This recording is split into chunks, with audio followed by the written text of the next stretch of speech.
So my project was looking at connections in Bridgeport and somewhat of a transportation issue for low-income families that are living in the area. Um, my project was largely based on these EPA smart growth guidelines, and you can see them right there. They're kind of outlined. Um, Moving on, this was kind of an early look at the residential areas within the neighborhood. So I was looking at the connections. This was kind of an early on thing before I really knew what I was doing, looking at the connections between different neighborhoods.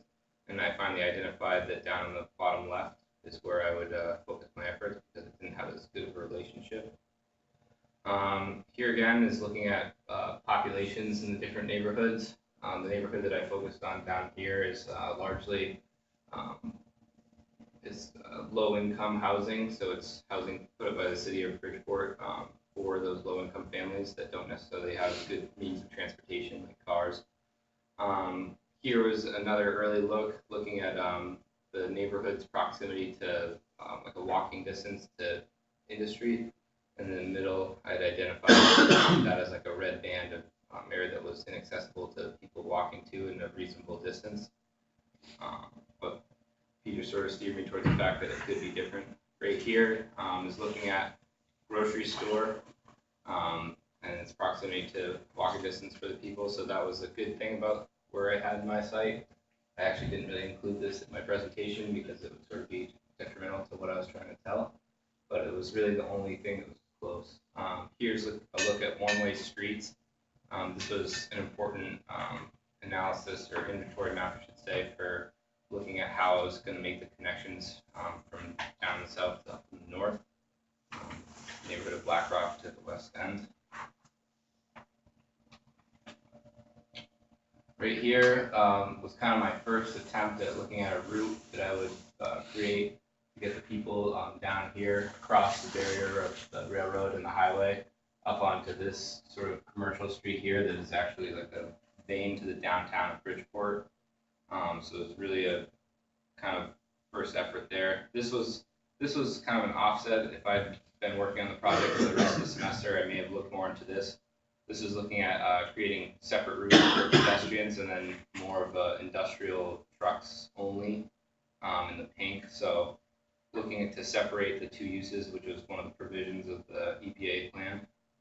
Here was an inventory map that kind of shaped my whole design, looking at the kind of everyday necessities for destinations on the State Street, the downtown being that top right kind of red dot.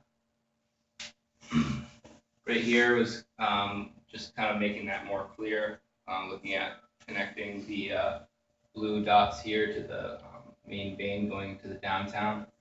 There you can see again that it's bringing those people that are down here up to that area where there's more commercial activity that isn't available down around where they live. Here is looking at in the orange, there's a kind of vacant open parcels. I looked at those as a way to take advantage of open space and be able to design different things on there to help the whole idea of getting people from here to there. There's also was a planned housing portion for workforce housing going in the middle. This is kind of the final diagrammatic master plan. Again, here is one of the most important destinations that I had in mind was getting to the high school for the kids that live down here.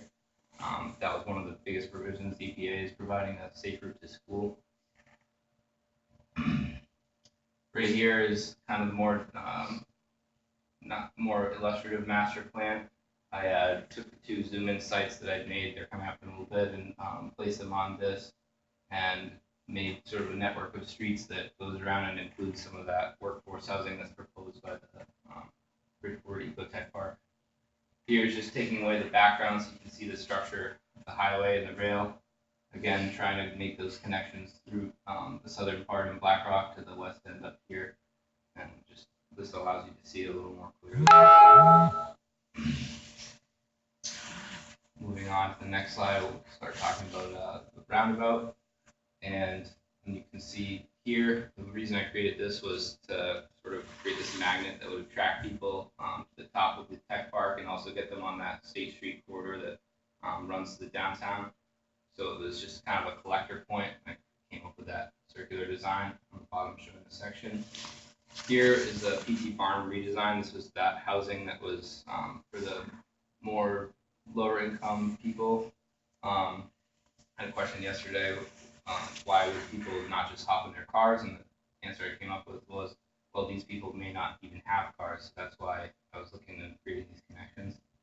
Right here was a look into the different streets that I proposed to make pedestrian friendly. Before and after sections going on several different examples of streets, um, narrowing the roads and allowing for more pedestrian way for access and on-street parking and different barriers. This was the perspectives that I did for these different streets. They all corresponded with the sections, and I measured them out, and Peter Renuni kind of helped me learn how to measure these out and place the trees and the people in a way that would make them look appropriate. Here's kind of final go of one of them. On the top, before and after, street tree plantings, on-street parking, adding kind of that barrier, that visual barrier, also sort of a physical barrier for the pedestrians to the streets, making it more safe. The street's a little bit narrower, so the cars aren't driving as fast. Bottom is my template watercolors. Here again is a one-way street running along the rail corridor, before and after.